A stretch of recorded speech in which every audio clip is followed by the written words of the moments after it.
Hello दोस्तों, आप सभी को प्रभु यीशु मसीह के नाम में जय मसीह की। परमेश्वर के नाम की स्तुति और महिमा हो। फिर से मैं आप सभी का स्वागत करता हूं हमारे एक और नए वीडियो में। दोस्तों, आज के समय में बहुत ज़्यादा ज़रूरी है कि हर एक विश्वासी जो प्रभु यीशु मसीह पर विश्वास करता है वो खुद के जीवन को बहुत ही ज़्यादा वचनों के द्वारा परखे। जी हाँ दोस्तों, अगर आप चर्च जाते हैं, प्रभु यीशु मसीह पर विश्वास करते हैं, तो आपको खुद को परखना बहुत ज़्यादा ज़रूरी है। अगर आप खुद को नहीं परखते हैं वचनों के आधारित, बाइबल के आधारित, तो हो सकता है कि आप स्वर्ग में ना जाएं। केवल विश्वासी बोल लेने से या अपने आप को विश्वासी समझने से कोई स्वर्ग जाएगा, ऐसा जरूरी नहीं है। बाइबल हमें बताती है कि विश्वास के साथ साथ हमें बाइबल के वचनों के अनुसार भी चलना बहुत जरूरी है। इसलिए खुद को हमेशा परखें।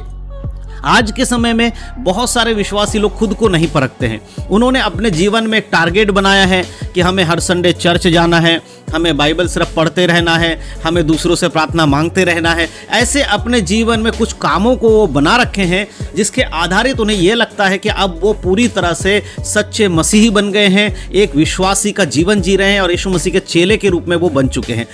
लेकिन हर एक विश्वासी को खुद को परखना बहुत जरूरी है, वो भी वचन के आधारित। तो आज के इस वीडियो के माध्यम से मैं बाइबल के कुल 5 वचन आपको देने वाला हूं, जिसके आधारित अगर आप अपने आप को परखेंगे, देखेंगे, तो आप एक सच्चे वचन के अनुसार चलने वाले व्यक्ति बन पाएंगे। तो इसके लिए इस वीडियो को पूरा देखिएगा, स्किप करके मत जाइएगा, क्योंकि ये 5 वचन आपके लिए बहुत इंपॉर्टेंट है और इसके आधारित आप समझ पाएंगे कि परमेश्वर एक ऐसा व्यक्ति जो उस पर विश्वास करता है, उससे परमेश्वर किस प्रकार का जीवन जीने की एक बात कहते हैं, वो वचनों के आधारित आप समझेंगे। तो वीडियो पूरा देखिएगा। वीडियो अच्छा लगे तो अपने मसीह भाई बहनों में वीडियो को शेयर जरूर करिएगा। तो चलिए दोस्तों, देर नहीं करते हुए आज के इस वीडियो को हम सब मिलकर शुरू करते हैं।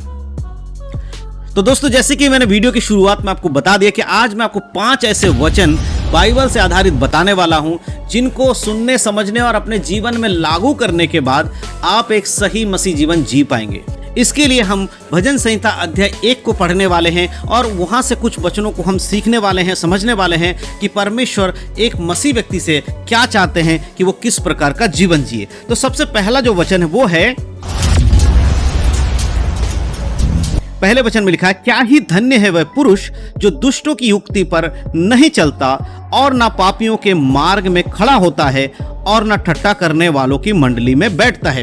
परमेश्वर की इच्छा यही है कि अगर एक व्यक्ति जो यीशु मसीह पर विश्वास करता है, जो चर्च जाता है, बाइबल पढ़ता है, प्रार्थना का जीवन जीता है, उस व्यक्ति का स्वभाव कैसा होना चाहिए? उस व्यक्ति का स्वभाव होना चाहिए कि वो दुष्टों की युक्ति पर चलने वाला नहीं होना चाहिए। कोई ऐसा व्यक्ति जो दुष्ट है वो आपको बहला फुसलाकर अपने जैसा अगर बनाने की कोशिश करता है, वो आपको गलत रास्ते में चलने के लिए कहता है, उस रास्ते से आपको बचना है, उस व्यक्ति के बातों से आपको बचना होगा। कई बार ऐसा होता है कि लोग उन लोगों की बातों को मान लेते जो उनके साथ में रहने वाले फ्रेंड सर्कल में दोस्त हैं। कई बार दोस्त लोग आपको गलत शिक्षा देते हैं और आप अगर उसको मानकर उसके साथ वो काम कर रहे हैं तो आप दुष्ट की युक्ति पर चलने वाले हैं। अगर आप चर्च जाते हैं तो आपको इन सब चीजों से बचना होगा और पापियों के मार्ग से बचना होगा। बहुत सारे लोगों के फ्रेंड सर्कल ऐसे होते हैं जो अन्य जाति में हैं, जो प्रभु पर विश्वास नहीं करते, वो लोग गलत चीजों में पड़े होते हैं। लेकिन मेरे प्रियो, आप ये इस बात का याद रखिएगा, अगर आप प्रभु यीशु मसीह पर विश्वास करते हैं,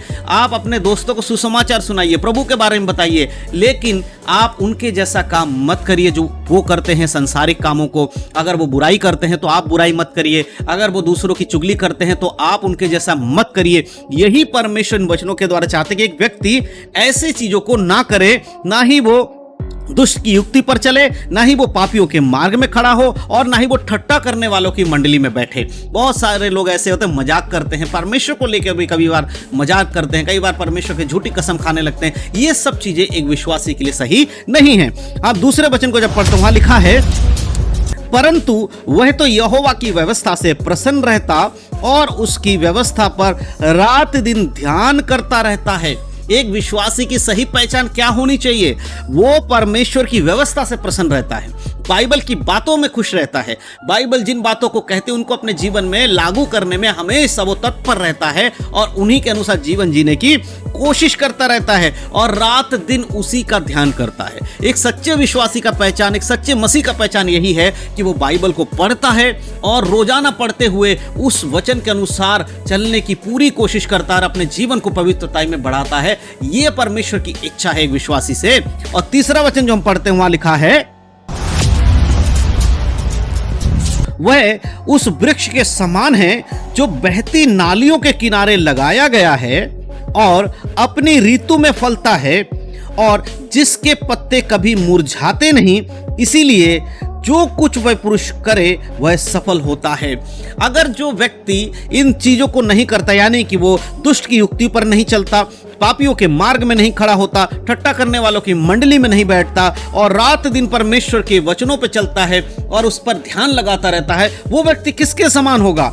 वो व्यक्ति उस वृक्ष के समान होगा जो बहती नालियों के किनारे लगाए गए। यहाँ पर बहती नालियों का अर्थ ये नहीं है कि घर से जो गंदगी निकलती है नाली, वो नाली नहीं है। यहाँ भजनकार जिस बारे में बताता है, एक झरने के रूप में देखिए कि झरना जब पहाड़ से निकलता है, उसके साइड में जो पेड़ पौधे होते हैं, जो नदी नाला निकलती है उसके साइड में जो पेड़ पौधे होते हैं वो हमेशा हरे भरे रहते हैं, चाहे मौसम कैसा भी। उनके पत्ते कभी मुरझाते नहीं है क्योंकि उनको लगातार जड़ों में पानी मिलती रहे, उनको खुराक मिलता रहता है।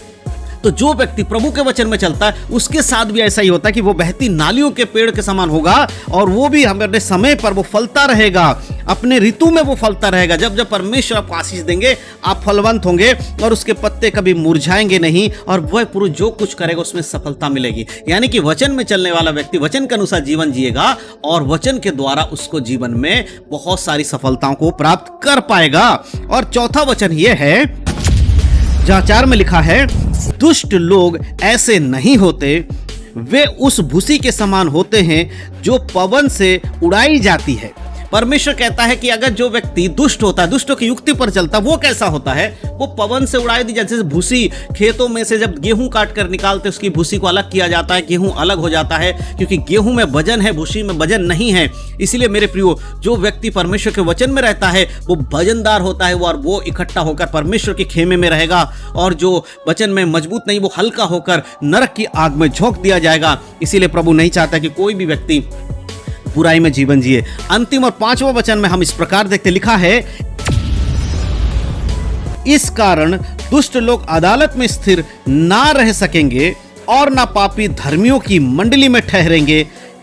यहां पर प्रभु का वचन साफ रीति से कहता है, जो व्यक्ति दुष्टता में चलेगा, जो व्यक्ति परमेश्वर के वचन में नहीं चलेगा, चाहे वो चर्च जाने वाला हो, बाइबल पढ़ने वाला हो, प्रार्थना करने वाला हो, अगर आपका जीवन वचन के अनुसार नहीं है तो आप एक भूसी के समान हैं, आप दुष्टों के जो लोग हैं उनके समान हैं। और जब परमेश्वर का न्याय होगा उस अदालत में आप स्थिर नहीं रह पाओगे। अंत के समय में परमेश्वर के सामने, न्याय सिंहासन के सामने आप खड़े नहीं रह पाओगे और आप पापियों की मंडली में ठहराए जाओगे और धर्मी के मंडली में आप ठहराए नहीं जाओगे। और पापी की मंडली कहाँ होगी? अनंत काल के नरक में। और धर्मी की मंडली कहाँ होगी?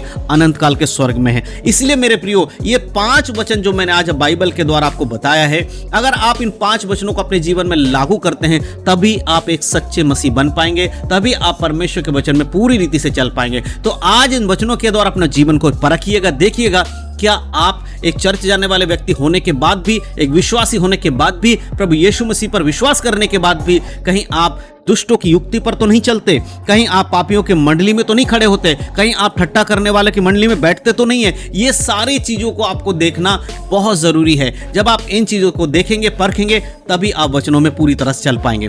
तो मेरे प्रियो, याद रखिए, वचन के अनुसार जीवन जिए, क्योंकि अनंत जीवन उसी का है जो वचनों में चलेगा। परमेश्वर वचनों के द्वारा आपको आशीष दे। यीशु मसीह के नाम में सबको जय मसीह की। God bless you. आशीषित रहें, प्रभु में बढ़ें, उद्धार में बने रहें, यीशु के नाम में, आमीन।